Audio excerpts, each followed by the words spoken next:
Hi, and welcome back. I'm your host, Jerrio, and I'm so glad you're joining me today. The last time we met, we were talking about God's design for this world, His hopes, His dreams, who God is, and what His intention is for you. But we were also starting to talk about how we got off track. How did we separate ourselves from this ideal, this beautiful world that God created? Why do we live in a way today that doesn't satisfy our desires or the desires of others? Why do we hurt one another? Why do we take too much in this world? Why do we destroy things that are beautifully wrapped for us? What's going on in our hearts? And you're not alone. Even the greatest people that ever lived have dealt with these same challenges. Their desire to do good, but their tendency to slip off track and to hurt themselves and others.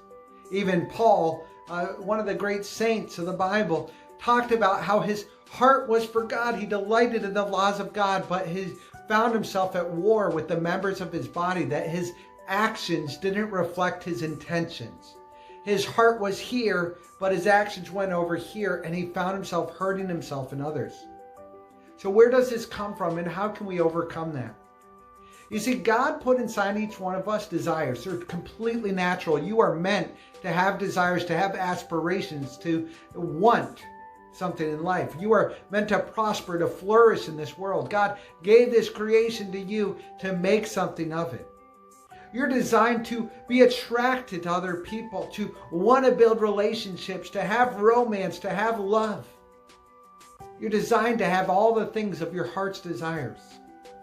But you're also supposed to do it in a way that is in harmony with others, that is in balance with creation, that doesn't take away from someone else's liberties, someone else's opportunities. So what happened in the beginning? Somehow we got off track. We took away our desire for goodness, and we started to do things that were self-centered and hurting to others. In the very beginning, God put a desire in Adam and Eve's heart.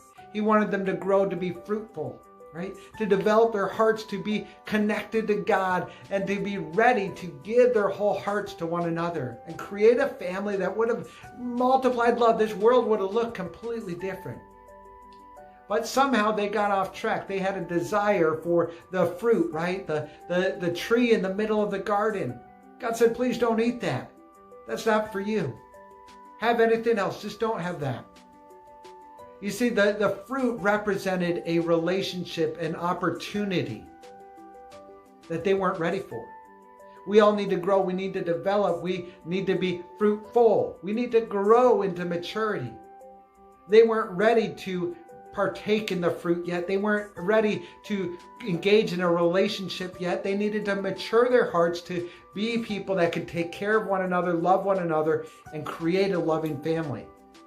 But in their immaturity, they jumped the gun and they engaged in a relationship. They engaged in the fruit. They took part in something that destroyed them and destroyed the opportunity for love to be passed on into their family.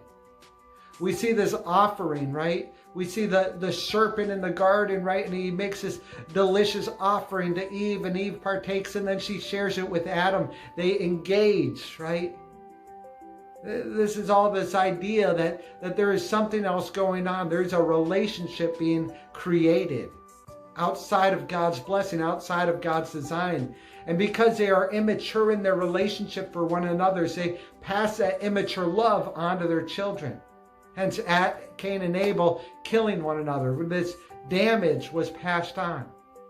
What does that look like for me and you? Sometimes we have a desire in our heart, and maybe a good desire that God planted there. But we want to take it before it's bared fruit, before it's risen to the occasion, before it's matured. And we fumble, we break something that could have been so great. If you think about a relationship you may have engaged in, you might have jumped the gun and gone too quickly, and you damaged something that could have been so good. When you look at your own career and your personal development, sometimes we go too quickly. We skip the stages of growth, and we blow up an opportunity that was placed in our lap. Our desires are meant to be fulfilled, but they're meant to be fulfilled in God's timing, in a direction that takes in consideration everybody that's involved. So what happened was Adam and Eve took the fruit before they were ready. They partook in an illicit relationship with one another before they were ready for the responsibility of marriage. And they bore children that passed on this seed of immature love. Their children had no chance when they didn't see a healthy relationship. How could they understand how to live in a healthy relationship themselves? And this has been passed on from generation to generation, that we look at one another and we see what we can get instead of what we can give. And we break these opportunities that God has placed inside of our life.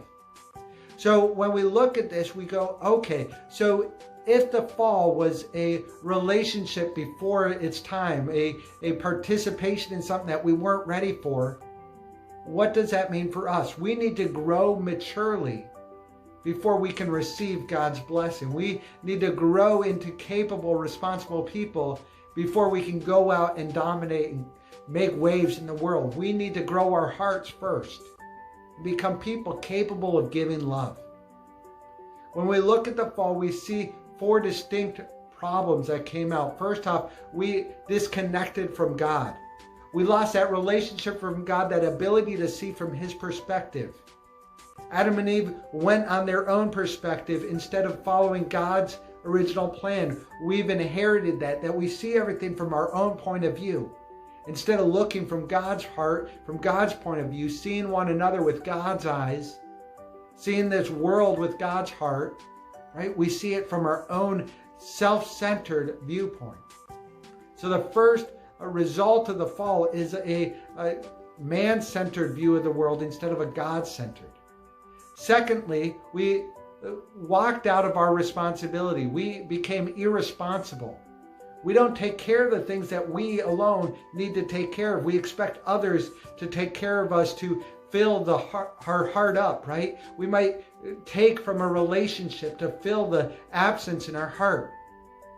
We might do less than we need to at work because we feel like someone else is going to take care of it. We have lost this sense of responsibility that God wanted us to mature and be responsible people. Third, we started to learn how to multiply blame, to put blame on others, right? What was it that Eve was asked? Hey, where did you get this idea of taking part of the fruit? Oh, it was a serpent. And Adam said, oh, it was a woman, right? They learned about passing the buck, right? Putting the blame to someone else. And we've inherited that nature as well. We've also inherited this nature to multiply evil, to multiply these sins, to instead of cleaning up our own act, we go, hey, how about other people involved in it and I'll feel less guilty?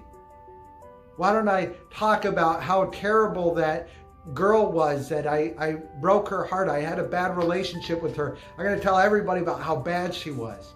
And then we'll all have a bad viewpoint of her and I don't have to take the blame. What about that boss? I'm going to point out all his flaws and then I don't have to take responsibility for my own life. This is what we've inherited from the fall. And this is what we're still dealing with in this world, where so many problems in this world are taking place because we're not seeing with God's viewpoint. We're not taking responsibility, right? We're passing the blame to someone else. And instead of fixing it, we're multiplying that evil into this world. Now, if this could have all been solved in the beginning, why couldn't have God just stepped in, just jumped in and said, hey, Adam, stop. Hey, Eve, I forbid you, right? Well, God wanted to pass on responsibility to us. God's intention is for you to be a co-creator with Him, to inherit this world, to love this world with His heart, to love your family with His heart. God wanted to give you everything, but He needs to know that you're ready to take on that responsibility. You wouldn't give the keys to your car to your 8-year-old daughter, right? You wouldn't let her go drive around. You want her to grow in responsibility so she can be safe and others can be safe. God wanted us to grow in responsibility, and He couldn't take away those tests, that challenge, that developmental period. God needed us to grow into mature people. So He couldn't just intervene and take away our responsibility. He needed to allow us to make our own decision. God also wants us to choose love, to choose to love him, to choose to obey him, not because of obligation, not because of force, but because of a relationship. God didn't want to create us as a bunch of robots. God wanted us to be his sons and daughters that could grow in that love. So God had to give us that responsibility so we can mature and learn to love him of our own choice. So God still wants to have that journey with you. God is opening that door every day for his children. God is not slow, but is patient that every one of us would be restored, that we would be able to walk away from our mistakes, our harms, our problems, and inherit a new heart of love. So don't worry, not all is lost, but we did want to understand what that separation is. Now we can understand better how can we reconnect that relationship with God and learn how to start living right. So I want to invite you to join us in our next presentation as we talk about restoration, God's work to reconcile our relationship and bring us back into a place where we are eternally blessed. So don't miss out. Please join me. Thanks so much. See you there.